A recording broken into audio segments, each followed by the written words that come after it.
اعوذ باللہ من الشیطان الرجیم بسم اللہ الرحمن الرحیم اللہم وفقنا لما تحب وترضى واجعل عاقبۃ امورنا خیرا ولا تکلنا الی انفسنا طرفۃ عین ابدا رب ادخلنی مدخل صدق واخرجنی مخرج صدق واجعل لی من لدنک سلطانا نصیرا۔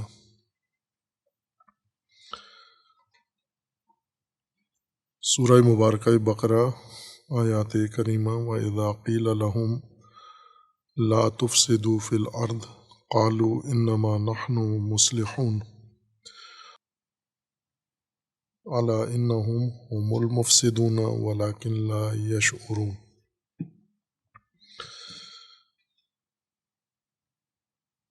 وہ لوگ جو اپنے آپ کو مومن ظاہر کرتے ہیں اور مومن نہیں ہیں، ان کا ایک رویہ سماجی طور پر یہ ہے کہ یہ فساد کرتے ہیں، اور جب انہیں کہا جائے کہ فساد نہ کرو، مت کرو، جواب دیتے ہیں کہ ہم اصلاح کر رہے ہیں، مصلح ہیں، ہم مفسد نہیں ہیں۔ قرآن کا فرمانا ہے کہ یہ حقیقتاً مفسد ہیں لیکن شعور نہیں رکھتے، یہ بے شعور ہیں، فساد کو اصلاح اور اپنے مفسد ہونے کو مصلح سمجھ رہے ہیں۔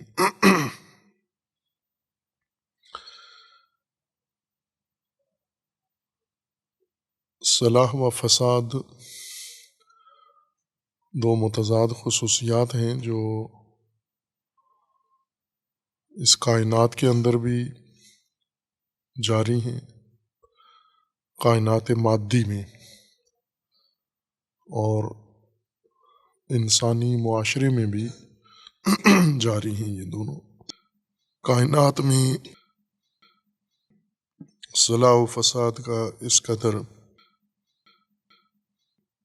رواج ہے کہ جسمانی یا مادی کائنات کو علماء نے، حکماء نے، فلاسفہ نے نام ہی یہی دیا ہے، عالم کون و فساد، کہ اس میں ہر دم چیزیں مکون ہوتی ہیں، کائن ہوتی ہیں، وجود میں آتی ہیں، اور ساتھ ساتھ یہ چیزیں فاسد بھی ہوتی ہیں۔ یہ جہان کون و فساد ہے، عالم کون و فساد ہے۔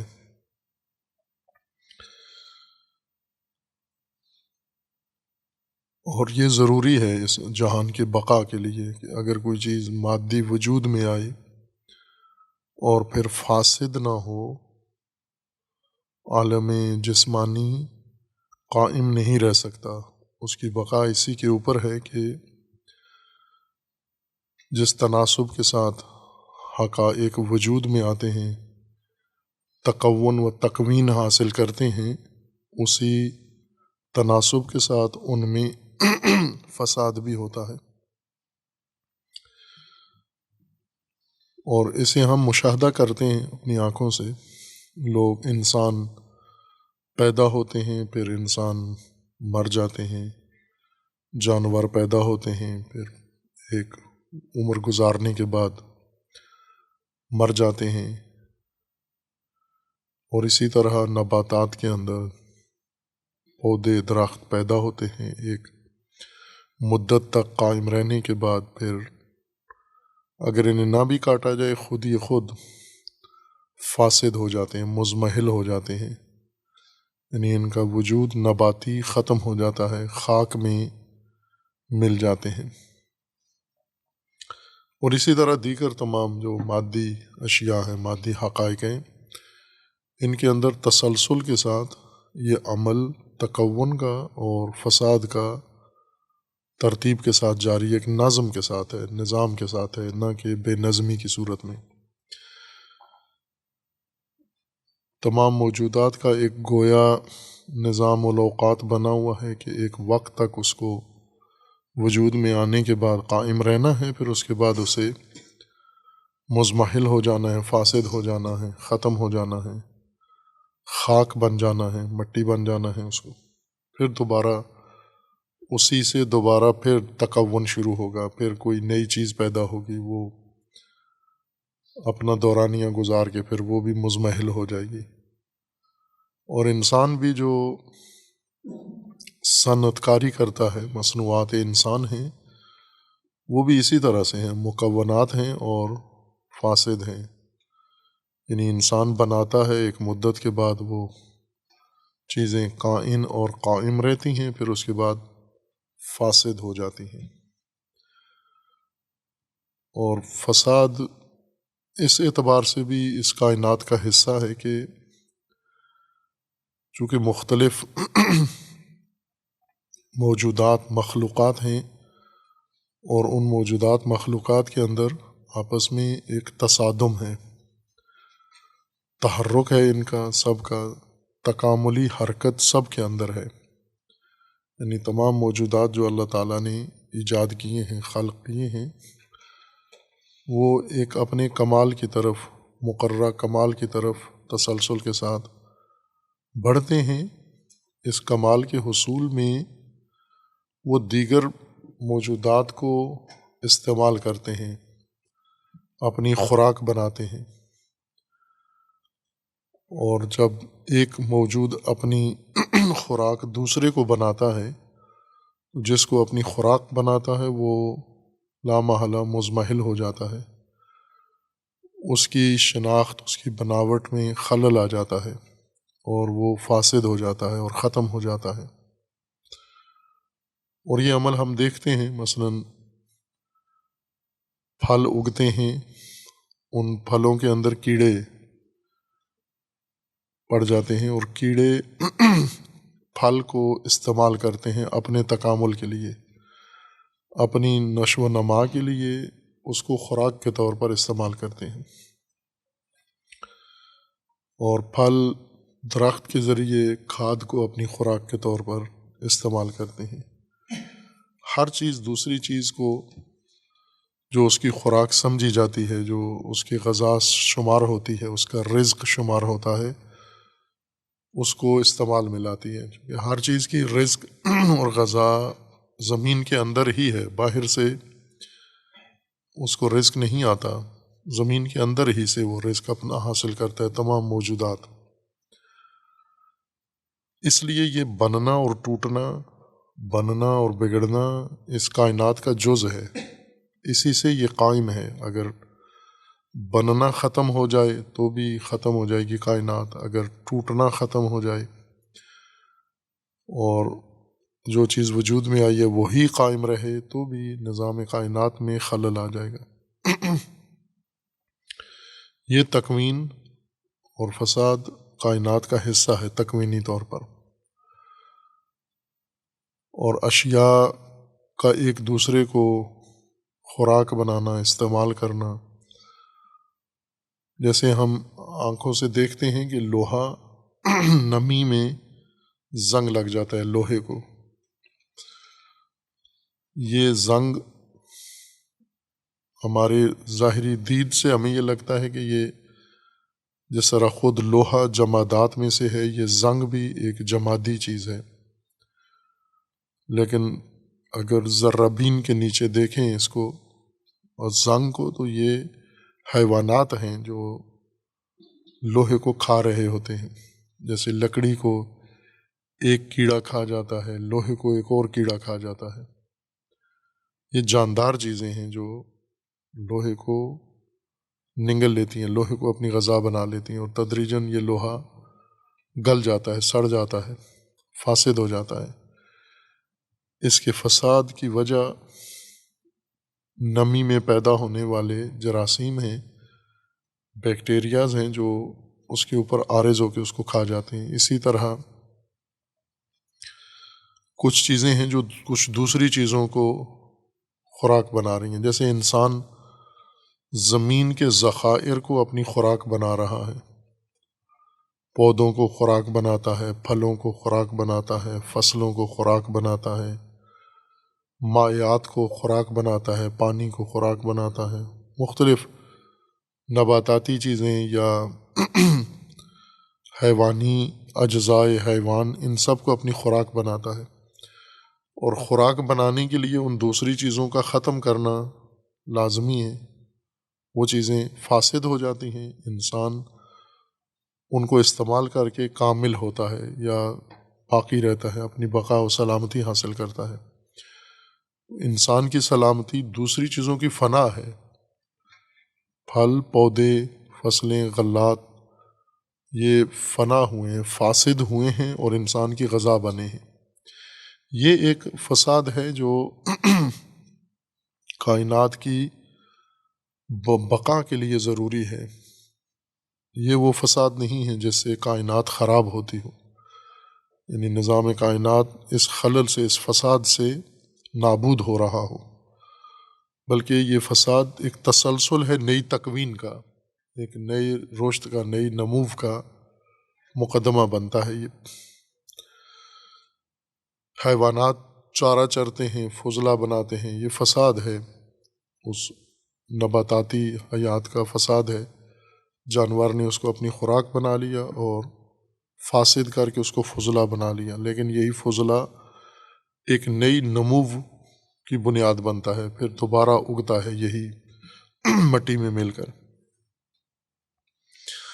یہ فساد مضر نہیں ہے، یہ تکوینی فساد، تکوین و فساد دونوں لازم و ملزوم ہیں، اور مادی دنیا اسی طرح سے رہے گی، اس کو دونوں کیفیات اس کی لازم ملزوم ہیں، ایک دوسرے کے ساتھ ساتھ جڑی رہیں گی۔ جس کو ختم کیا گیا وہی کائنات کی تباہی کا باعث بن جائے گا، یعنی تکوین رک جائے یا فساد اس کا رک جائے۔ اس فساد کو قرآن نے نہیں موضوع قرار دیا، یعنی یہ مضر نہیں ہے یہ فساد۔ اس بیچ میں انسان کوشش کرتا ہے کہ اسی تکوین و فساد کے نظام میں کچھ چیزیں جو انسان کے استعمال میں آتی ہیں، اس کی یہ کوشش ہوتی ہے کہ انہیں جتنا ممکن ہو فاسد ہونے سے بچائے۔ جیسے انہی تکوینی مواد سے گھر بناتا ہے تو اس کی کوشش ہی ہوتی ہے کہ یہ تکوینی مواد، مٹی اور مٹی سے بنی ہوئی دوسری چیزیں، اس نے فاسد ہونا ہے، اس کی ذات میں فساد ہے۔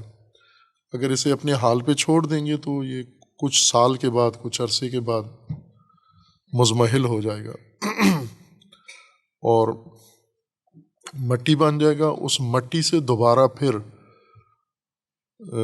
یا کوئی جماعتی چیز بنے گی، پتھر بنے گا یا نبات اگے گا یا کوئی بھی شکل یہی مٹی دوبارہ حاصل کر لے گی۔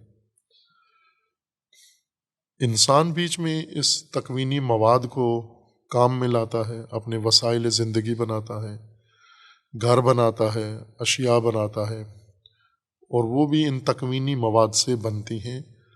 تکوینی مواد کی ذات میں فاسد ہونا ہے، لیکن انسان یہ کوشش کرتا ہے کہ اس تکوینی مواد کو جس سے اس نے وسائل یا مسکن اپنا بنایا، گھر بنایا ہے یا دیگر وسائل بنائے ہیں، ان کو کسی چارہ جوئی کے ذریعے سے فساد سے بچائے، اور کافی حد تک کامیاب بھی ہو جاتا ہے، ان کی حفاظت کرتا ہے۔ جیسے لوہا ہے، اس لوہے کو، جو لوہا انسان کے استعمال میں آتا ہے، وسائل انسانی بنتے ہیں، اس کو بچانے کی کوشش کرتا ہے، اس کو رنگ کر لیتا ہے، اس کو ڈھانپ دیتا ہے، اس کے اوپر کوئی طے لگا دیتا ہے تاکہ ایک بڑی مدت تک یہ لوہا قائم رہے، فاسد نہ ہو۔ اگر اس کو اپنے حال پہ چھوڑے گا، حفاظتی اہتمام نہیں کرے گا، تو اس کی ذات میں فساد ہے، یعنی لوہا فساد کی طرف چلا جائے گا، بننے کے بعد ٹوٹنے کی طرف، بننے کے بعد بگڑنے کی طرف چلا جائے گا۔ اب یہ انسان کا کمال ہے، ہنر ہے کہ نظام تکوین و فساد میں، کون و فساد میں اپنی ضرورت کی چیزیں یا اپنے وسائل یا اپنے استعمال میں آنے والی چیزوں کو کوشش کرتا ہے کہ اپنی کوشش کے ذریعے حفاظت دے اور اس کے فساد کو مؤخر کر دے۔ دائماً تو نہیں کسی چیز کا فساد انسان روک سکتا۔ تکوینی مواد، مادی جسمانی امور ناممکن ہے کہ ابد الآباد تک کوئی جسمانی شے ہمیشہ ایک ہی حالت میں قائم رہے۔ بالآخر اس کو ہر چند انسان جتنا بھی اہتمام کرے پھر بھی فاسد ہونا ہے۔ جیسا ابھی ہم دیکھتے ہیں انسانی آبادیوں میں استعمال ہونے والا تکوینی مواد جو اس نے گھروں کے لیے بنایا تھا، گھروں کے وسائل زندگی، وہ بالآخر فاسد ہو گیا، مٹی کے نیچے دب گیا، مٹی آ گئی اس کے اوپر۔ لیکن کوشش یہ ہوتی ہے کہ اس تکوین کی مدت کو بڑھایا جائے، یعنی اس کی جو صالح حالت ہے، فساد سے محفوظ حالت، اس کو زیادہ سے زیادہ زمان کے لیے جاری رکھا جائے۔ لہٰذا یہ صالح مواد اور فاسد مواد، یہ صالح مواد فاسد ہو جائے گا، انسان کوشش کرتا ہے اس کو صالح رکھے، یعنی فساد سے بچا کے رکھے، فساد سے محفوظ رکھے۔ جتنی عرصہ خود بچاتا ہے وہ بھی بچا رہتا ہے اور استفادہ کرتا ہے۔ جب انسان سستی کرتا ہے، غفلت کرتا ہے، تو وہ مواد، وہ جو صالح مواد ہے، وہ آہستہ آہستہ فاسد ہونا شروع ہو جاتا ہے۔ بس تکوین کے اندر فساد ہے اور صلاح بھی ہے، اور ایک نظام کے تحت ہے، منظم ہے، امر الہی سے ان کے لیے فردن نہیں ہوتا۔ یعنی ایسا جیسا پہلے تشریح کی ہے کہ اللہ تعالیٰ نے کائنات کے لیے نظام بنایا ہے، سنن بنائی ہیں، قوانین بنائے ہیں۔ فردی طور پر کوئی فیصلہ نہیں ہوتا، مثلا فلاں درخت اسے رہنا چاہیے یا گل جانا چاہیے، یوں نہیں ہے۔ کسی درخت کے لیے علیحدہ سے کوئی فیصلہ نہیں ہے، تمام درختوں کے لیے ایک حکم ہے، ایک قانون ہے، ایک نظام ہے، اسی کے تحت وجود میں آئیں گے، اسی کے تحت محفوظ رہیں گے، اسی کے تحت گل سڑ جائیں گے، جو بھی اس نظام کے اندر آئے گا۔ نہ کہ علیحدہ ہر چیز کے بارے میں اللہ تعالیٰ نے حکم صادر کرنا ہے۔ ایک حکم قضاء ہے، ایک حکم ہے، اور وہ حکم مقدر ہے، اس کے اندازے معین ہیں، اس کے وسائل، اسباب، شرائط مشخص ہیں، اور اس کے مطابق یہ نظام چل رہا ہے، اور اس کے اندر اشیاء بنتی ہیں اور خراب ہوتی ہیں اور ٹوٹتی ہیں۔ دوسرا فساد جو معاشرتی ہے، سماجی ہے، یعنی انسانی زندگی میں، انسانی حیات میں جو فساد ہے، یہاں بھی دو طرح کا فساد ہے۔ ایک تکوینی ہے، انسانی زندگی میں انسان چونکہ خود ایک تکوینی موجودات میں سے ہے، پیدا ہوتا ہے، پیدا ہونے کے بعد زندگی گزارتا ہے، بیمار ہوتا ہے، صحت مند ہوتا ہے، پھر آخر کار یہ جسم انسان کا مزمحل ہو جاتا ہے۔ وہی جو تکوین کے لیے قانون ہے کون و فساد کا، یعنی بننا ہے اور پھر اپنی مدت گزار کے ختم ہو جانا ہے، ہمیشگی نہیں ہے۔ پھر یہی جثہ خاک میں چلا جاتا ہے، مٹی میں چلا جاتا ہے، مٹی میں مل کے پھر مٹی ہو جاتا ہے، اسی مٹی سے پھر کوئی نئی حیات شروع ہوتی ہے، نئی چیز بنتی ہے۔ یا وہ مٹی ہے، وہ کمہار لے جاتا ہے اٹھا کے، اسے برتن بنا لیتا ہے، یا وہ مٹی ہے اینٹوں والا، بھٹے والا اٹھا کے لے جاتا ہے، اسے اینٹیں بنا دیتا ہے جس میں مردہ دفن ہوا تھا۔ یا یہ مٹی ہے جو کھیت بن جاتی ہے، اس سے فصل اگے گی، یا یہ مٹی ہے جس میں کوئی جنگل اگ جائے گا، کوئی درخت اگ جائے گا۔ بالآخر ایک سرکل ہے، ایک ایسا تسلسل ہے، دور ہے کہ جو چیزیں وجود میں آتی ہیں ایک مدت کے بعد گل سڑ جاتی ہیں، پھر دوبارہ انہی اجزاء سے نئی شے وجود میں آتی ہے۔ انسان کا جثہ بھی ایسا ہی ہے، انسان پیدا ہوتا ہے، زندگی گزارتا ہے، جتنی بھی زندگی گزارے، 100 سال گزارے، 200 سال گزارے، بالآخر اس کو مزمحل ہونا ہے، موت آنی ہے، یہ جثہ اس کا ختم ہو جانا ہے۔ روح نہیں ختم ہوگی لیکن جسم فاسد ہو جائے گا۔ یہی تکوین و فساد انسان کے اندر ہے۔ اس مرحلے میں انسان کوشش کرتا ہے جس طرح اپنے وسائل میں جو حتمی فساد ہے اس کو روکے، اپنے وسائل کو فاسد نہ ہونے دے، ایسے علاج اور چارہ جوئی انسان نے دریافت کی ہوئی ہیں، مخصوصاً جدید اپنی مہارتوں سے، علم سے، فن سے، ٹیکنالوجی سے، کہ اشیاء کے فساد کو اس نے روک لیا ہے زیادہ تر، اور ان کی مدت بڑھا دی ہے، ان کی عمر کی مدت لمبی کر دی ہے۔ اپنے وجود کو بھی انسان کوشش کرتا ہے، جس طرح علم طب نے ترقی کی ہے، اس ترقی کا مقصد یہی ہے کہ تکوینی فساد جو انسان کے جسم میں پیدا ہوتا ہے جراثیم کے ذریعے سے، بیکٹیریاز کے ذریعے سے، وائرس کے ذریعے سے اور دیگر عوامل کے ذریعے سے، اس فساد کو تاخیر میں ڈالے۔ آخر فاسد تو ہونا ہے، لیکن بڑی حد تک کامیاب ہے انسان کہ یہ تکوینی فساد بیماری کی صورت میں جو انسان کے جسم میں آ جاتا ہے، اس کو قابو کر رہا ہے، کر لیا ہے اس نے بہت حد تک جتنا ممکن ہے۔ لیکن پھر چونکہ اس کی ذات میں فاسد ہونا ہے، جسم کی ذات میں یہ کہ فاسد ہوگا، یہ آخرکار خراب ہو جائے گا، مزمحل ہو جائے گا، یہ ترکیب بکھر جائے گی، تانا بانا ختم ہو جائے گا۔ جتنا بھی ہم روکیں وہ رکتا نہیں ہے، بلکہ جو دوسروں کو صحت دیتے ہیں یہ خود ایک دن مر جاتے ہیں، ان کی اپنا وقت آ جاتا ہے کہ یہ جسم فاسد ہونے والا ہے، ختم ہو گیا۔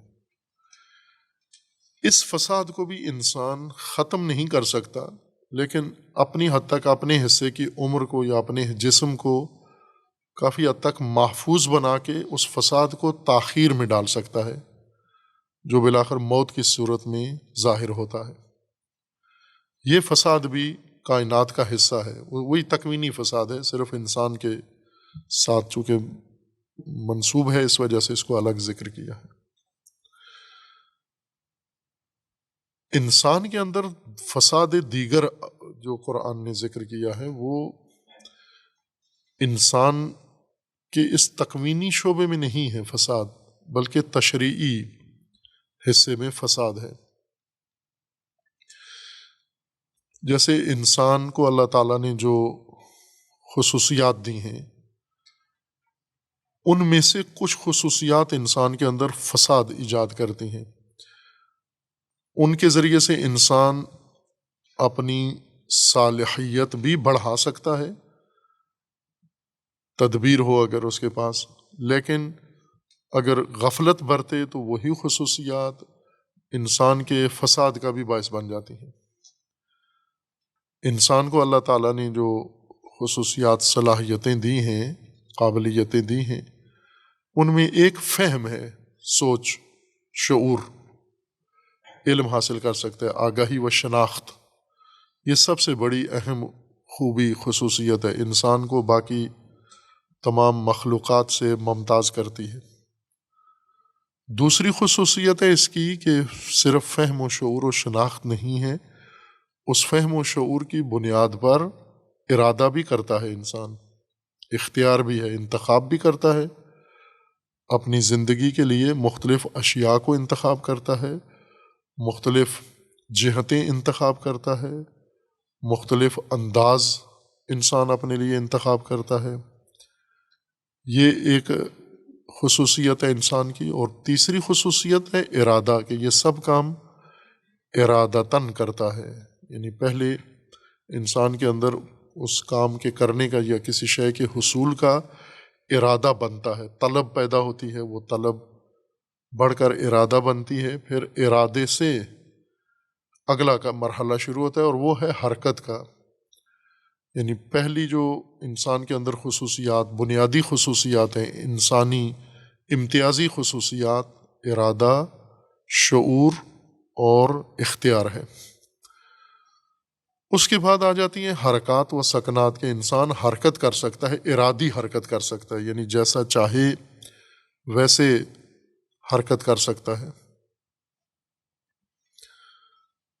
یہ اس کے لیے انسان کے اندر جو طاقت ہے، تحرک کی طاقت ہے، حرکت کرنے کی طاقت ہے، اور جو انسان کے عمل کی طاقت اصل شمار ہوتی ہے، یعنی انسان جو فاعلیت کر سکتا ہے، عامل ہے، عمل بھی کرتا ہے، عالم ہونے کے بعد ارادہ کرتا ہے، پھر اسی آگاہی کی بنیاد پر ارادہ کر کے پھر عمل بھی کرتا ہے، یہ عمل کرنے کی صلاحیت بھی ایک بڑی اہم امتیازی خصوصیت ہے انسان کے اندر، جو اسے دیگر مخلوقات سے ممتاز کرتی ہے۔ یہ امتیازی خصوصیات ہیں۔ پھر اس کے بعد انسان کے نفس میں بہت ساری خصوصیات موجود ہیں، جس طرح جسم میں ہیں۔ جسم میں انسان کے، چونکہ زندہ جسم ہے انسان کا، مردہ نہیں ہے، زندہ جسم ہونے کی وجہ سے اس کے اندر بہت سارے تقاضے ہیں، انسان کے جسمانی تقاضے ہیں۔ جیسے بھوک انسان کو لگتی ہے، یہ اس کا جسمانی تقاضا ہے۔ پیاس لگتی ہے، یہ اس کا جسمانی تقاضا ہے۔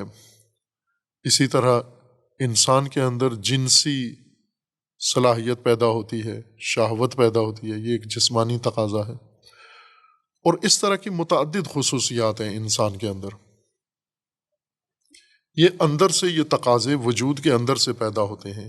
بھوک ایک تقاضا بن کر اندر ابھرتی ہے، پھوٹتی ہے، پیدا ہوتی ہے، پھر شدت اختیار کرتی جاتی ہے۔ پیاس ایک تقاضا ہے، انسان کے اندر پھوٹتا ہے، بنتا ہے، اور بن کر پھر بڑھتا ہے، اور اس میں شدت آتی جاتی ہے تدریجاً۔ ایک حد تک یہ تقاضا یا یہ طلب برداشت کے قابل ہوتی ہے، ایک وقت کے بعد برداشت سے باہر ہو جاتی ہے، اس میں مسلسل شدت آتی ہے، بڑھتا جاتا ہے یہ تقاضا۔ اسی طرح شہوت بھی انسان کے اندر ایک تقاضا اٹھتا ہے، طلب پیدا ہوتی ہے، ایک حد تک قابل برداشت ہوتی ہے، لیکن ایک حد میں جا کر انسان کی برداشت سے باہر ہو جاتی ہے۔ اسی طرح انسان کے اندر کچھ، چونکہ نفس روح بھی ہے جسم کے ساتھ ساتھ، روح کی بھی اس طرح امتیازی خصوصیات ہیں، اور امتیازی خصوصیات میں اس کے جو اہم امور ہیں وہ ہیں احساسات اور جذبات۔ جیسے محبت ہے، روح کے اندر ایک کشش ہے، اشیاء کو پسند کرنا، نفرت ہے، ناپسند کرنا، یا اس طرح کے اور انسان کے اندر احساسات یا جذبات پیدا ہوتے ہیں۔ جس طرح سے پہلی قسم بیان کی تھی، جسمانی تقاضے، جن کو اصطلاح میں غرائز کہا جاتا ہے، غریزیں ہیں انسان کے اندر۔ اسی طرح روحی تقاضے ہیں، وہ بھی احساسات اور جذبات کی صورت میں انسان کے اندر پیدا ہوتے ہیں، ان میں شدت آتی ہے، ایک حد تک قابل کنٹرول ہوتے ہیں، قابل برداشت ہیں، لیکن ایک حد کے بعد انسان کے قابو سے باہر ہو جاتے ہیں یہ جذبات اور احساسات۔ اور یہی انسان کی شناخت، انسان کا ارادہ، انسان کے اندر موجود غرائز اور انسان کے احساسات و جذبات، جو سب اندر کی دنیا ہے انسان کی، یہ انسان کے اوپر اثر انداز ہیں۔ اسی سے انسان کے اندر راسخ عادتیں وجود میں آتی ہیں، انہی محرکات کی وجہ سے۔ اور عادتیں، جنہیں اصطلاح میں خلق کہا جاتا ہے، خلق، اخلاق، راسخ پکی جمی ہوئی عادتیں نفس کے اندر، جسم، روح کے اندر، یہ جو پک جاتی ہیں، جم جاتی ہیں، پکی ہو جاتی ہیں عادتیں، انہیں خلق کہتے ہیں، خلق۔ اور یہ انسان کی شخصیت بنتی ہیں یہ عادتیں۔ ان کے پیچھے محرکات، غرائز ہیں، احساسات ہیں، جذبات ہیں، ارادے ہیں، اور شناخت ہے انسان کی، بنیادی چیز پیچھے شناخت ہے انسان کی۔ اور یہ ساری چیزیں پھر انسان کے اندر جب پیدا ہوتی ہیں، اور باہر سے انسان کو جو ماحول میسر آتا ہے، اندر یہ تقاضے ہیں، انہی کے عین مطابق انسان کو باہر ان تقاضوں کے پورا کرنے کے وسائل نظر آتے ہیں۔ مثلا جب بھوک اندر پیدا ہوتی ہے تو بھوک مٹانے کا جو مواد ہے وہ باہر ہے انسان سے۔ جو ہی اندر انسان کی بھوک اٹھتی ہے، فوراً انسان تلاش کرتا ہے باہر کی طرف رجوع کرتا ہے، باہر نگاہ کرتا ہے ارد گرد کہ اس اندرونی شدید احساس کو یا تقاضے کو پورا کیسے کریں، اسے یقین ہے، پتہ ہے اس کو کہ وہ تقاضا پورا کرنے والا مواد باہر موجود ہے۔ بچہ ہے تو وہ اسے بھی پتہ ہے کہ یہ دودھ ہے، کہیں باہر موجود ہے، بھوک اندر ہے لیکن دودھ باہر ہے۔ جب بڑا ہو جاتا ہے، بھوک پیدا ہوتی ہے، بھوک اندر ہے لیکن اسے پتہ ہے کہ غلہ روٹی کھانا باہر ہے، وہ باہر اس کی جستجو میں جاتا ہے۔ اسی طرح جب انسان کے اندر شہوت ابھرتی ہے تو یہ اندر تقاضا پیدا ہوتا ہے، اور انسان کو یہ پتہ ہے کہ اس تقاضے کی تسکین کا مواد سامان باہر ہے، لہذا باہر جستجو کرتا ہے، رجوع کرتا ہے۔ جب شدت آ جائے تو باہر کی طرف تگ و دو بھی زیادہ ہو جاتی ہے انسان کی۔ یہ چیزیں انسان کی شخصیت بناتی ہیں، یعنی بیرونی ماحول باہر انسان کے، چونکہ جہاں انسان پیدا ہوا ہے وہاں پہلے سے اسی جیسے لوگ پہلے سے زندگی گزار رہے ہیں، یعنی ان کو بھی بھوک لگتی ہے، انہیں بھی پیاس لگتی ہے، ان کے اندر بھی شہوت ہے، انہیں بھی نفرت ہوتی ہے، انہیں بھی محبت ہوتی ہے، انہیں بھی پسند چیزیں ہیں، انہیں بھی ناپسند ہیں کچھ چیزیں۔ یہ تمام یکساں حالات ہیں تمام انسانوں کے۔ یہ جو نیا مولود پیدا ہوا ہے اور آہستہ آہستہ اس کے اندر کے تقاضے بیدار ہوتے ہیں تو وہ یہ دیکھتا ہے کہ دوسرے یہ تقاضے کیسے پورا کرتے ہیں۔ ماں باپ کو دیکھتا ہے کہ وہ بھوک کے وقت کیا کرتے ہیں، پیاس کے وقت کیا کرتے ہیں، شہوت کے وقت کیا کرتے ہیں، اور نفرت کے وقت کیا کرتے ہیں، محبت کے وقت کیا کرتے ہیں، پسند کے وقت کیا کرتے ہیں، ناپسند، ناگواری کی صورت میں کیا کرتے ہیں، خوشحالی کی صورت میں کیا کرتے ہیں۔ یہ ساری چیزیں وہ دیکھتا ہے، اپنے ارد گرد ماحول میں مطالعہ کرتا ہے، مشاہدہ کرتا ہے، اور وہیں سے اس کو مدد ملتی ہے، وہیں سے سیکھتا ہے کہ اپنے اندرونی تقاضوں کو ان ذرائع سے اس نے پورا کرنا ہے۔ یہ اس کی تعلیم ہو رہی ہے، تربیت ہو رہی ہے، پرورش پا رہا ہے، اور دوسرے مدد کرتے ہیں اس کی خلقیات کی تشکیل میں، اس کے عادتیں بننے میں، اور اس کے اندر ملکات راسخ ہونے میں باہر کا ماحول بھی مدد کرتا ہے۔ اندرونی تقاضے اور بیرونی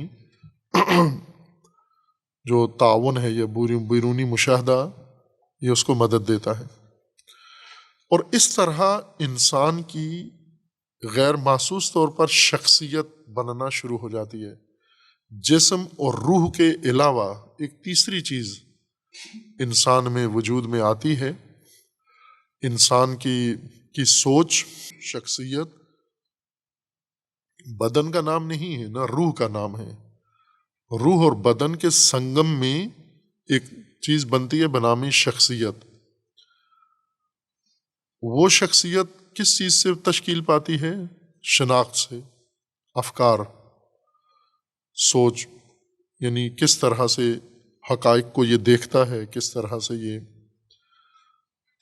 معاملات کو سمجھتا ہے، اس کا زاویہ دید کیا ہے، فہم کتنی ہے، کتنا حقائق کو سمجھتا ہے، نہیں سمجھتا، خود کتنا فکر کرتا ہے حقائق کو سمجھنے میں، دوسروں کو کتنا مدد لیتا ہے، مقلد ہے، اندھا مقلد ہے، جو دوسرے کہتے ہیں اس سے اپنی سوچ بناتا ہے، خود اپنے مشاہدے سے اپنی سوچ بناتا ہے، دلیل کی مدد سے سوچ بناتا ہے، تقلید کی مدد سے سوچ بناتا ہے، دیکھا دیکھی اپنی سوچ بناتا ہے۔ یہ ساری چیزیں انسان کی شخصیت میں مؤثر کردار ادا کر رہی ہیں۔ پہلی چیز ہے سوچ، افکار، دوسرے ہیں رجحانات، تمایلات، پسند، ناپسند، عادتیں جو بن چکی ہیں انسان کے اندر، یہ سب مل کر انسان کی شخصیت بناتی ہیں یہ چیزیں۔ خوب، اب یہاں جو چیز وجود میں آئی ہے، در حقیقت تین حقیقتیں انسان کے اندر پائی جاتی ہیں۔ ایک جسم ہے انسان کا، اور ایک روح ہے۔ جسم اور روح دونوں کے تقاضے ہیں، ان تقاضوں کی انسان تکمیل کرتا ہے، تسکین کرتا ہے، دونوں کے تقاضے پورے کرتا ہے۔ دونوں کے تقاضے پورے کرنے میں انسان مدد لیتا ہے اپنے ماحول سے۔ چونکہ وہ دیکھتا ہے کہ میرے جیسے ہی ہیں، ان کے اندر بھی یہ تقاضے ہیں، وہ کس طرح پورے کرتے ہیں، یہ بھی ان کی دیکھا دیکھی وہی کام کرتا ہے اسی طرح. بس باہر سے سیکھتا ہے، باہر سے مشاہدہ کرتا ہے، اس کو اپناتا ہے، وہ تعلیم و تربیت شمار ہوتی ہے. وہ جو باہر سے اس کی مدد ہو رہی ہے تعلیم و تربیت ہے. اندر سے اس کے اندر یہ تقاضے جسم و روح کے یہ سب مل کر انسان میں ایک تیسری چیز ایجاد کرتے ہیں، وہ ہے انسان کی شخصیت. شخصیت جسم نہیں ہے، انسان کی روح بھی نہیں ہے، روح کا روپ ہے، ایک طرح کا روح کا روپ بناتا ہے انسان. یہ روپ ہے جو ان عادات کی صورت میں، رجحانات کی صورت میں، ملکات کی صورت میں، خلقیات کی صورت میں انسان کے اندر پیدا ہوتی ہے یہ چیز. خوب، یہ اصل انسان کی شخصیت بننے کی ترتیب ہے، اس طرح سے انسان کی شخصیت وجود میں آتی ہے. عموماً غیر شعوری طور پر وجود میں آتی ہے، یعنی بھیڑ چال. چہ بسا ایک انسان کا فرد ہو، انسانی فرد ہو، عورت یا مرد، اسے پوری عمر یہ سمجھ ہی نہ آیا ہو کہ میرے جسم کے علاوہ روح بھی ہے اور میری ایک شخصیت بھی ہے، یا میری خلقیات بھی ہیں، یا میں یہ جو جسم کے تقاضے پورے کر رہا ہوں یا روح کے تقاضے پورے کر رہا ہوں، یا میں عادتیں اپنی بنا رہا ہوں یا دوسروں کی دیکھا دیکھی کر رہا ہوں، یہ میرے اوپر اس کا کیا اثر پڑتا ہے. عموماً اکثریت، جن کو قرآن نے اکثریت کو کہا کہ لا یاقلون، لا یعلمون، لا یوقنون، اس طرح کے یعنی نفی کی ہے انسانی صفات کی. افراد انسان سے، جمعیت انسان کی اکثریت سے نفی کی ہے کہ یہ رشد نہیں کرتے، انسانی رشد نہیں کر رہے ہوتے، حیوانی زندگی کی حد تک اوپر آتے ہیں، اس سے اوپر نہیں آتے. یعنی جب ان کی شناخت، ان کی معرفت محسوسات سے اوپر آتی ہی نہیں ہے تو انسانیت کے زمرے میں تو نہیں جاتے. یہ صرف جثہ انسانی ہے ان کا، شکل انسانی ہے ان کی، قیافہ انسانی ہے ان کا، انسانی خصوصیات نہیں ہیں ان کے. انسان بنتا ہے تعقل سے، تفکر سے، شناخت سے، پہچان سے. یہ تو اس کے اندر پیدا ہی نہیں ہوئی. دیکھتا ہے اور غرائز کے ذریعے سے زندگی گزار رہا ہے، یہ ایک جانور ہے. اس طرح قرآن نے تکلف نہیں کیا، انہیں کہہ دیا یہ جانور ہیں یہ اور معشور بھی ایسے ہی ہوں گے. لیکن جو انسانی مقام میں رشد کر کے پہنچتے ہیں، ان کی یہ ترکیب ہے، ترتیب، انسانی شخصیت جن کی یا انسانی نشو و نما جن کی ہو رہی ہے. بالآخر اس وجود نے انسان بننا ہے، انسان تک پہنچنا ہے اس نے. ان تمام مراحل میں صلاح و فساد انسان کے لیے موجود ہے.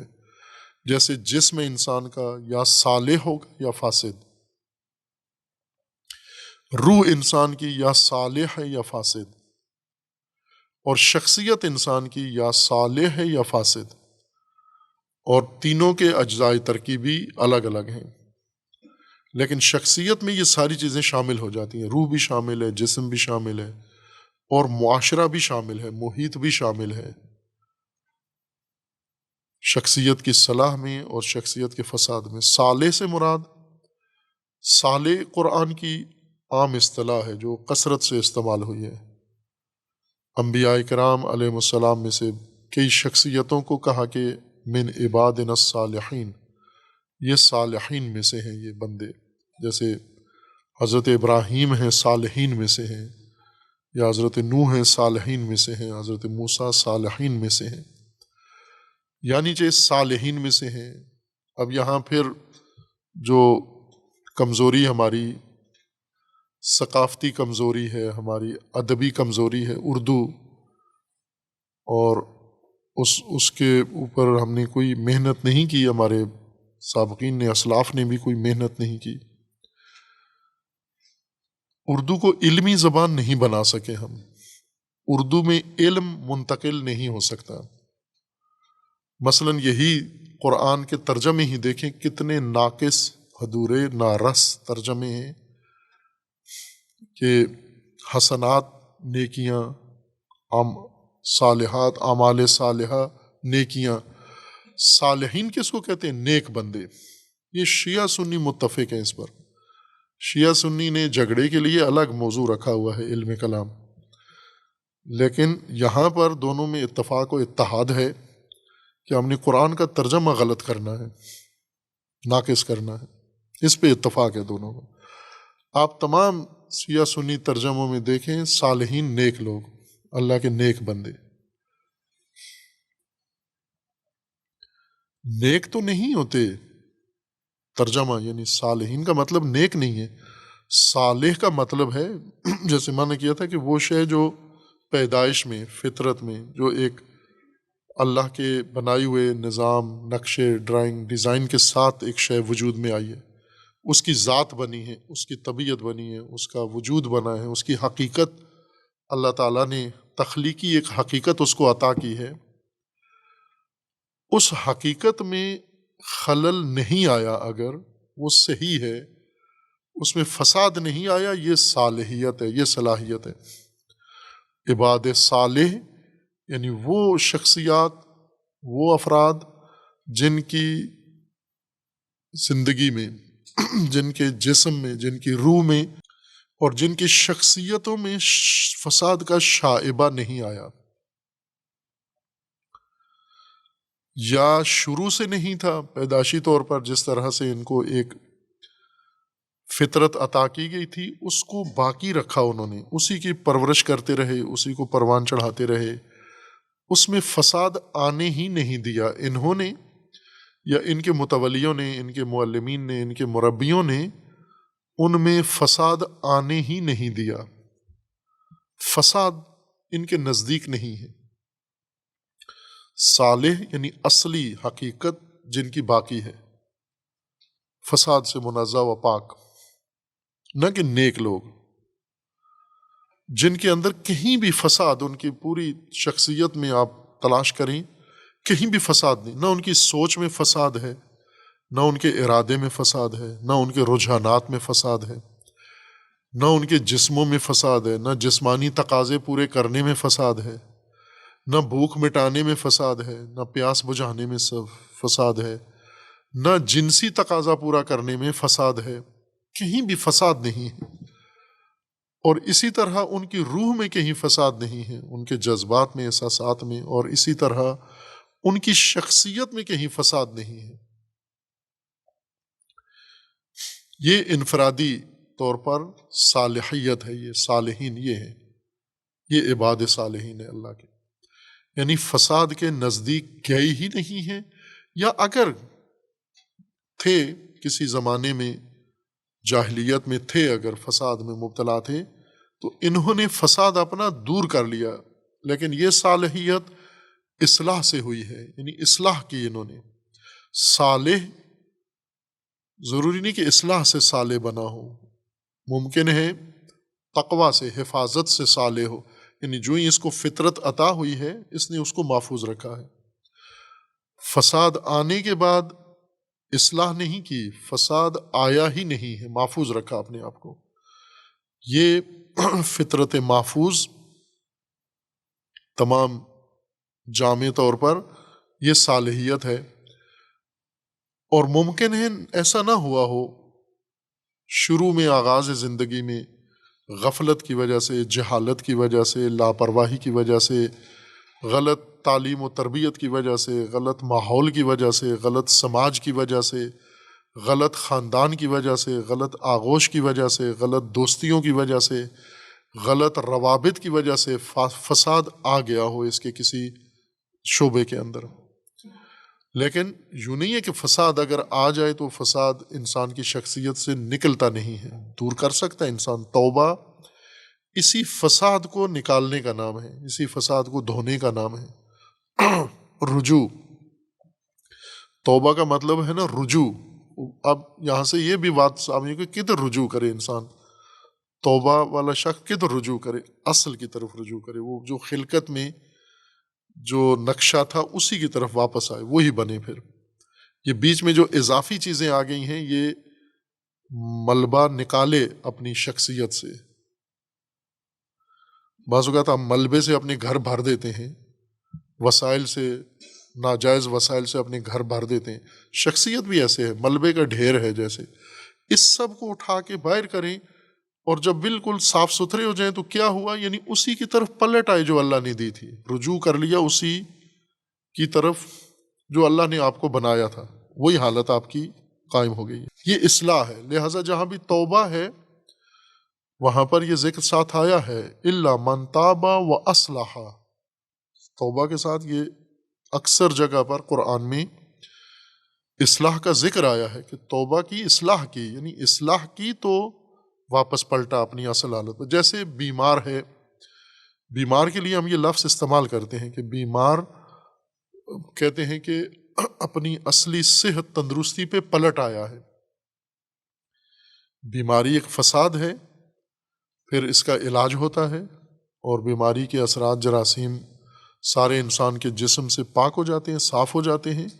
اور یہاں جب بیمار بالکل بہبود پا لیتا ہے تو کہتے ہیں واپس پلٹ آیا ہے، یعنی اپنی تندرستی پہ واپس آ گیا، اصل حالت پہ واپس آ گیا ہے. توبہ بھی یہی ہے، یعنی صالحیت جو اللہ نے خلقت میں اس کے اندر رکھی تھی، بیچ میں فساد آیا، اس نے توجہ کی، توجہ کر کے فساد اپنا ختم کیا، اپنی شخصیت سے، اپنے اخلاق سے، اپنے اندرون سے، اپنے باطن سے، اپنے رجحانات سے، اپنی شناخت سے، اور واپس پلٹ آیا. یہ توبہ کی اس نے. بس یا پیدائشی طور پر جیسا صالح پیدا ہوا تھا فساد سے پاک، فطرت پاکیزہ لے کر، اس کی حفاظت کی اس نے بھی، اور اس کے مربیوں نے، اور اس کے والدین نے، اور اس کے سماج نے. اور یہ آخر تک ایسا ہی رہا جیسے اہل البیت علیہ السلام ہیں، جس پاکیزہ فطرت پہ پیدا ہوئے، نہ فساد کے نزدیک گئے، نہ فساد ان کے نزدیک آیا. اور ان کے مربیوں نے، معلمین نے، ان کی وہ صالحیت پیدائشی وہ محفوظ رکھی آخر تک. لہذا صالحین میں سے ہیں، انبیاء صالحین میں سے ہیں. کوئی نبی ایسے نہیں ہے جو ان کی سابقہ زندگی نعوذ باللہ جاہلیت کی گزری ہو، شرک کی گزری ہو، فساد کی حالت میں گزری ہو. صحابہ کی گزری ہے زندگی. صحابہ اکثر پہلے فاسد، جاہل، مشرک، اور کردار کے لحاظ سے منفی کردار تھا ان کا، لیکن اہل البیت ایسے نہیں تھے. ایک فرد بھی اہل البیت میں سے یا انبیاء میں سے، معصومین میں سے ایسا کوئی بھی فرد نہیں ہے. لیکن باقیوں میں دونوں حالتیں ہیں، باقی عام افراد میں، کہ ممکن ہے شروع سے، جس طرح آج بھی ہیں کئی خاندان ایسے ہیں، بچہ اس خاندان میں، خوش نصیب بچہ اگر ایسے خاندان میں پیدا ہوتا ہے تو وہ خاندان اس بچے کی فطری پاکیزگی کو محفوظ رکھتا ہے، اس کی صالحیت باقی رکھتا ہے، فساد کے نزدیک بچے کو نہیں جانے دیتے، اور بچہ فساد کے نزدیک نہیں جاتا، فساد بچے کے نزدیک نہیں آتا.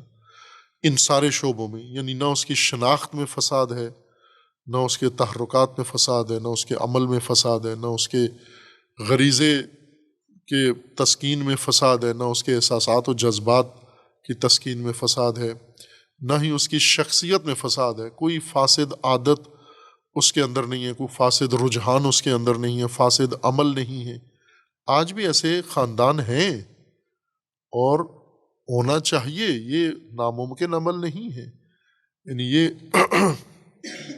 انبیاء اور ائمہ کے لیے نہیں فقط مختص رکھا گیا، ہر انسان کو یہی کہا گیا ہے کہ آپ نے اس ماحول میں جہاں فساد کا شدید خطرہ ہے، فساد آپ کی طرف منہ کھولے بیٹھا ہوا ہے، جو آپ کو ہڑپ کرنے کے لیے، آپ کے اندر منتقل ہونے کے لیے، آپ نے اس سے بچنا ہے. جیسے اپنے لباس کو فساد سے بچاتے ہو، اپنا کھانا بچاتے ہو، اپنا گھر بچاتے ہو، اپنی گاڑیاں بچاتے ہو. کتنے لوگ ہیں کتنا خیال رکھتے ہیں گاڑیوں کا، لیکن اپنا خیال نہیں رکھتے. گاڑی کے اندر بیٹھ کر یہی گاڑی جس کو یہ بالکل خراش نہیں آنے دیتا، خود اس کے وجود میں خراشیں ہیں. اپنی حفاظت نہیں کرتا، گاڑی کی حفاظت کرتا ہے، اپنے مال کی حفاظت کرتا ہے، اپنے گھر کی حفاظت کرتا ہے، اپنے سامان کی حفاظت کرتا ہے. یعنی وہ چیزیں جو اس کی ملکیت میں ہیں وہ ساری محفوظ ہیں، خود غیر محفوظ ہے، خود فاسد ہے. اپنے اختیار میں لی ہوئی چیزوں کو فاسد نہیں ہونے دیتا. کھانا مثلا کتنی عورتیں ہیں کھانا خراب نہیں ہونے دیتی، خود خراب ہو جاتی ہیں، اپنے لباس خراب نہیں ہونے دیتی، خود خراب ہو جاتی ہیں، کردار خراب ہو جاتا ہے، رویے خراب ہو جاتے ہیں، فساد ان کے وجود کے اندر آ جاتا ہے، لیکن اپنے سوٹ خراب نہیں ہونے دیتی، اپنے جوتے خراب نہیں ہونے دیتی۔ وہ خراب ہو بھی جائے تو کوئی نقصان نہیں ہوا، ان میں فساد آ گیا، نیا جوتا لے لینا، نیا سوٹ بنا لینا، لیکن اگر آپ کی شخصیت فاسد ہو گئی، اس کا تو کوئی متبادل نہیں ہے کہ نئی مارکیٹ سے نئی شخصیت لے آئیں گے ہم، یہ تو ہلاکت ہے، تباہی ہے اگر یہ فساد آپ کی شخصیت کا حصہ بن گیا۔ پس صالحین وہ لوگ ہیں جو فساد سے پاک، فساد سے دور، اور فساد ان سے دور ہے، انہوں نے اپنے آپ کو دور رکھا ہے فساد سے، نہ کہ اللہ نے ان کے لیے فساد کو کالعدم قرار دیا۔ نہ، فساد جس گلی میں رہتے ہیں اس میں فاسد لوگ بھی ہیں، ماحول جس ماحول میں یہ پاک لوگ ہیں اسی میں ناپاک لوگ بھی رہتے ہیں۔ سماج ہوتا ہی اس طرح سے ہے، سماج کا مطلب ہی یہی ہے کہ اس میں سب نے یکجا رہنا ہے، ایک معاشرت تشکیل دینی ہے۔ خوب یہ ایک صلاح و فساد ہے انسان کا، صالحین و فاسدین اس شعبے کے لحاظ سے انسان ہے۔ اور ایک فساد انسان کا جو یہاں مد نظر ہے اس آیہ کریمہ میں، اس آیہ کریمہ میں یہ کہ اذا قیل لہم لا تفسدوا فی الارض، یہ فی الارض فساد کی بات کی جا رہی ہے، نہ کہ فی النفس یا فی الجسم۔ یہ نہیں کہا جا رہا کہ کچھ ایسے لوگ ہیں جو شخصیت ان کی فاسد ہے، یہ صرف موضوع کو کھولنے کے لیے عرض کیا تھا کہ ہمیں صلاح و فساد کا صحیح پورا نظام اللہ کا سمجھ میں آ جائے۔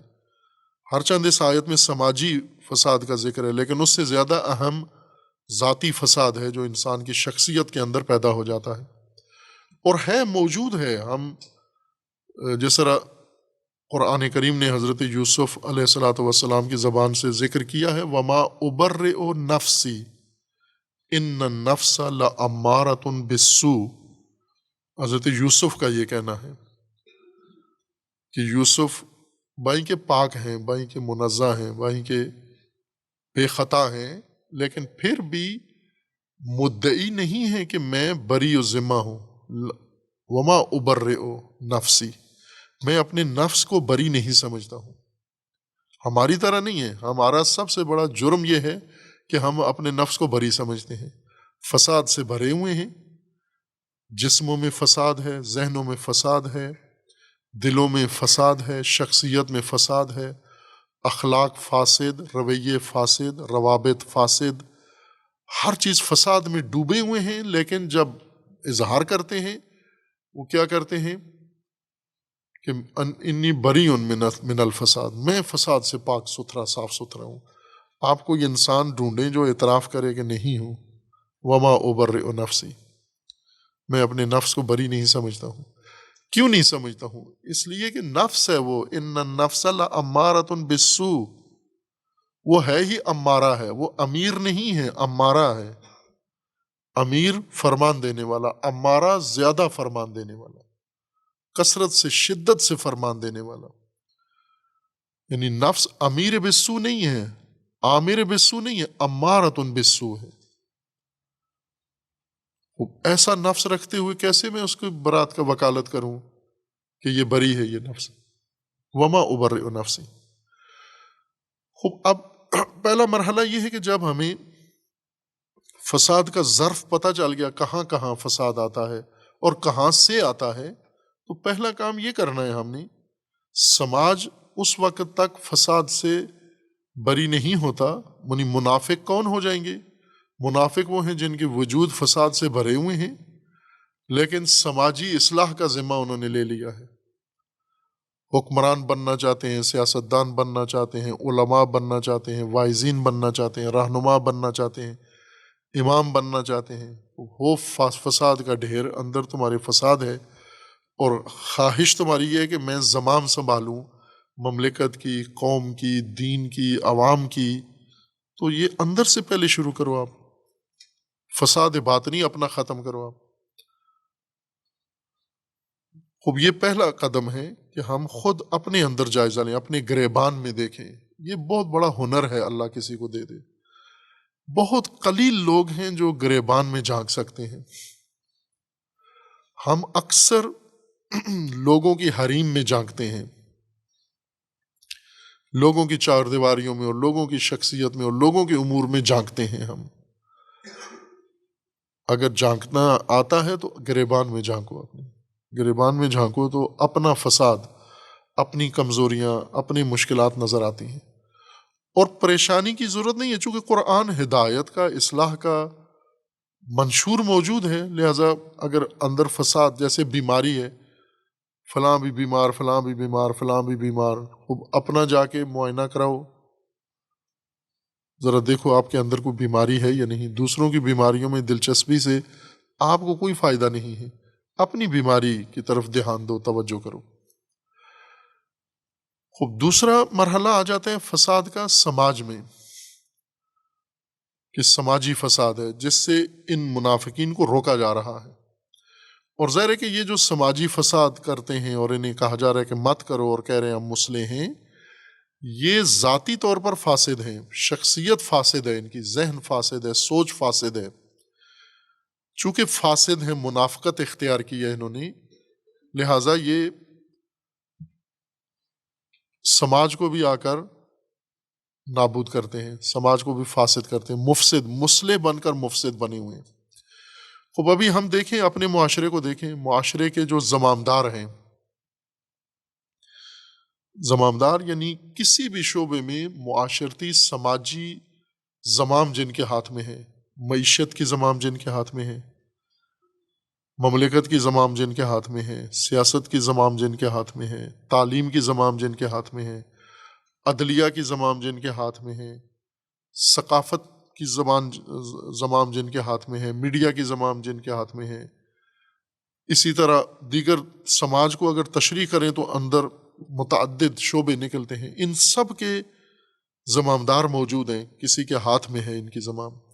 یہ سب یہی طبقہ ہیں، فاسد، سماجی فساد برپا کر رہے ہیں۔ اور جب انہیں کہو کہ نہ کرو، کہتے ہیں انما نحن مصلحون، ہم تو مصلح ہیں، ہم تو اصلاح کر رہے ہیں، معاشرے کی خاطر یہ کام کر رہے ہیں۔ یہی منافق ہیں، یہ منافق ہیں۔ منافق یعنی جو فاسد ہے اور مفسد، لیکن دعویٰ مصلح ہونے کا رکھتا ہے فاسد ہے۔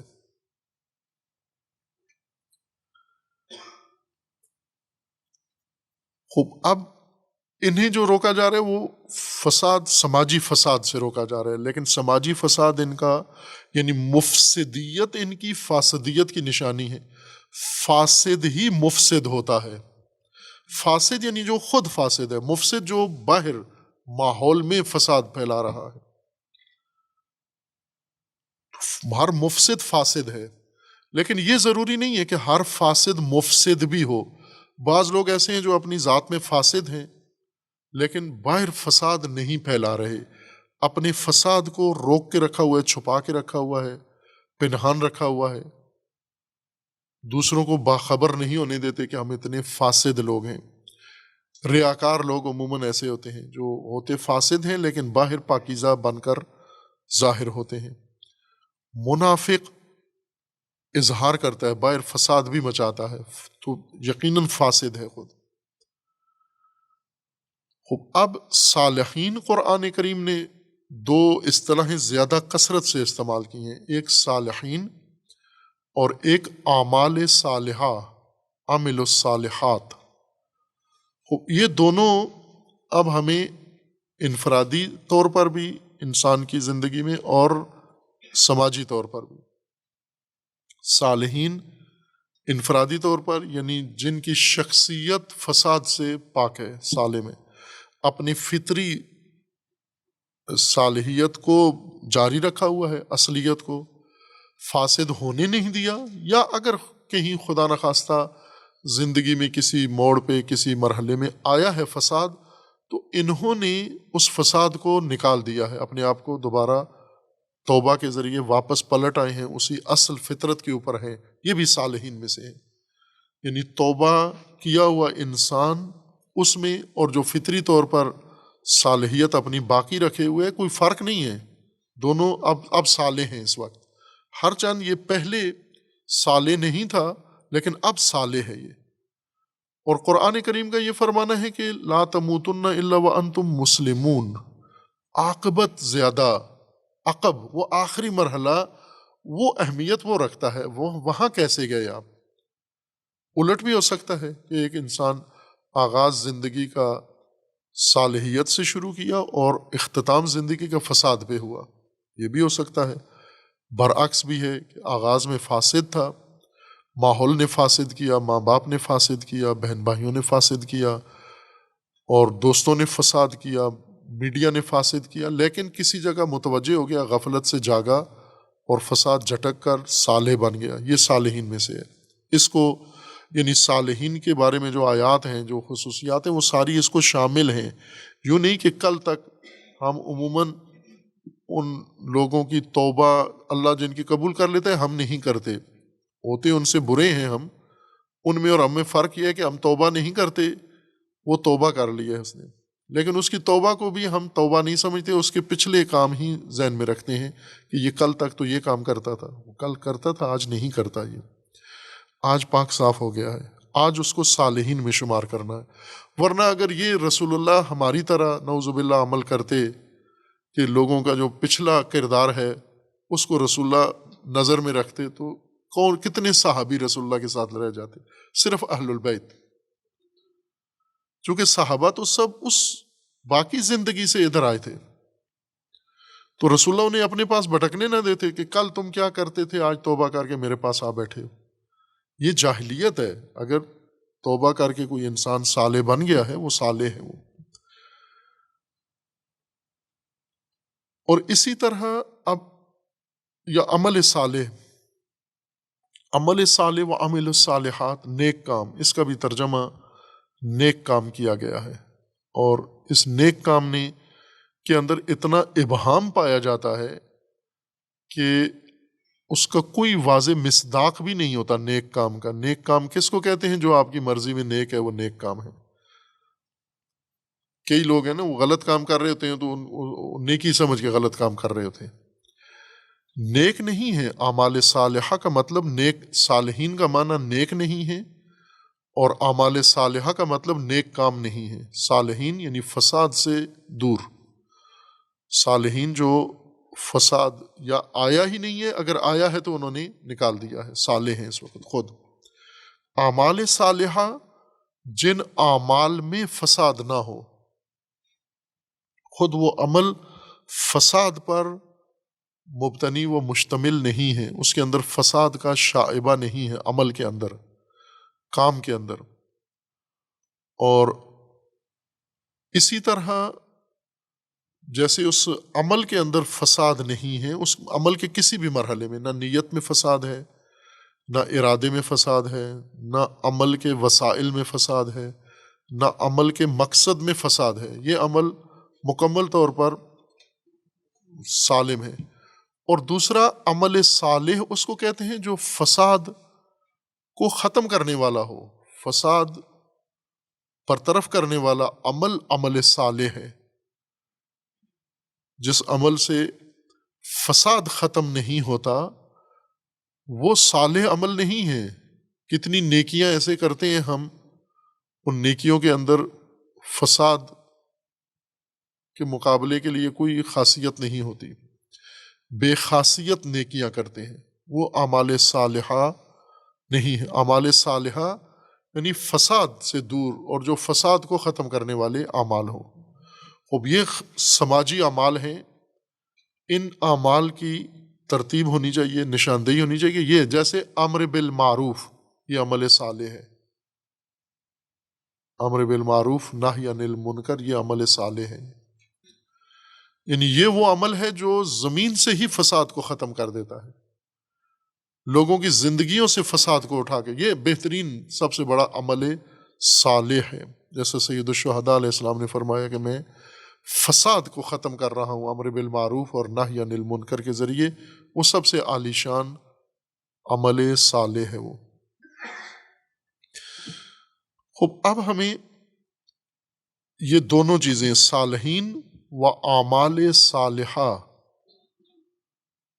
ان آیات کا جو اصل مضمون ہے وہ سماجی صالحین اور سماجی اعمال صالحہ، سماجی فساد اور سماجی مفسدین، جو معاشرے کو فاسد کر رہے ہیں اور جو معاشرے کو تباہ کر رہے ہیں، خود بھی فاسد ہیں اور مفسد بھی ہیں، اور دوسری طرف سے جو صالح ہیں اور ان کے اعمال صالحہ ہیں یہ مصلح ہیں۔ مصلح یعنی سماجی فساد ختم کرنے والے اور سماج کی اصلاح کرنے والے، نہ کہ فاسد سماج سے مفادات حاصل کرنے والے، جو آج عمومی رویہ ہے۔ ہمارے نیک لوگ جتنے بھی ہیں اس وقت، نیک علماء، نیک متدینین، نیک اچھے لوگ، عورتیں مرد، سارے بلا تفریق مذاہب، یہ نیک لوگ کیا کرتے ہیں؟ آج کے نیک لوگ یہ خود فساد نہیں کرتے، لیکن فساد کے نظام میں اپنا مفاد حاصل کرنے کے لیے مصمم ہیں، اس لیے یہ صالح ہونے کا ان کو شائبہ ہوتا ہے لیکن مصلح نہیں ہے۔ یہ صالح کی ان کے اوپر ممکن ہے عنوان فٹ آتا ہو کہ یہ خود صالح ہیں، فساد ان کے اندر نہیں ہے، لیکن نظام فاسد میں جو مطمئن بیٹھے ہوئے زندگی گزار رہے ہیں، فساد دور بھی نہیں کرتے بلکہ فساد سے استفادہ کرتے ہیں۔ فاسد حکومتیں، فاسد پارٹیاں، فاسد جماعتیں، فاسد دھڑے، فاسد انجمنیں، فاسد لیڈر، فاسد سیاست، اس میں باقاعدہ اپنا حصہ ڈالتے ہیں، یہ مصلح نہیں ہیں۔ اب یہاں پر یہ دیکھنا ہے کہ آیا مفسد اور مصلح کے درمیان کوئی تیسری حالت قرآن نے لحاظ کی ہے یا نہیں کی، فساد اور صلاح کے درمیان؟ بعض علماء نے لکھا ہے کہ یہ ضدین ہیں آپس میں، صلاح اور فساد، اور بعض نے لکھا ہے نقیضین ہیں۔ اگر نقیضین ہیں تو پھر تیسری حالت ان کے مابین تصور نہیں ہوگی۔ اگر ضدین ہیں پھر فرض کیا جا سکتا ہے کہ ایک شخص ممکن ہے نہ صالح ہو نہ فاسد ہو، لیکن اگر نقیضین ہوئے تو نہ یا صالح ہے یا فاسد ہے۔ اسی طرح مفسد اور مصلح اگر نقیضین ہوئے تو پھر تیسری حالت نہیں ہے، انہی دو میں سے ایک ہے۔ اگر نقیضین نہ ہو، ضدین ہو، تو پھر ممکن ہے تیسری حالت ان کے درمیان فرض کی جا سکے۔ باقی بات صلی اللہ علیہ وسلم۔